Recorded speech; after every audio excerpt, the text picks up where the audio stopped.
ఇప్పుడు మునగాకు కందిపప్పు చారు తయారీ విధానం చూద్దాం. మనకి కావలసిన పదార్థాలు: మునగాకు కప్పు, కందిపప్పు అరకప్పు, చింతపండు కొద్దిగా, పచ్చిమిర్చి 8 పొడవుగా కట్ చేయాలి, ధనియాలు 1 టీ స్పూను, నూనె తగినంత, మిరియాలు 6 గింజలు, జీలకర్ర టీ స్పూను, వెల్లుల్లి రేఖలు 10, కరివేపాకు 2 రెమ్మలు, ఉప్పు తగినంత, పసుపు తగినంత. ఇప్పుడు తయారీ విధానం: మునగాకు కందిపప్పు చారు తయారీ.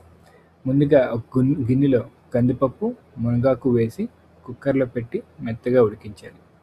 ఈ మిశ్రమం చల్లారిన తర్వాత మిక్సీలో వేసి మెత్తగా గ్రైండ్ చేసుకోవాలి. స్టవ్ మీద ఒక మందపాటి గిన్నెను ఉంచి అందులో చింతపండు రసం, ఉప్పు, పసుపు, కందిపప్పు, మునగాకు మిశ్రమం వేసి బాగా మరిగించాలి. ఒక బాణీలో ఆవాలు, ఎండుమిర్చి, పచ్చిమిర్చి, కరివేపాకు వేసి వేయించి పక్కన ఉంచుకోవాలి. తర్వాత అందులోనే మరికాస్త నూనె వేసి కాగాక ధనియాలు, జీలకర్ర, మిరియాలు వేసి కొద్దిగా వేగాక తీసి పక్కన ఉంచుకోవాలి. చల్లారిన తర్వాత వాటిని మిక్సీలో వేసి మెత్తగా గ్రైండ్ చేశాక అందులోనే వెల్లుల్లి వేసి మరో మారు తిప్పి తీసేయాలి. చివరిగా మరుగుతున్న చారులో ఈ పొడి తాలింపు వేసి ఒక పొంగు రానిచ్చి దింపేయాలి.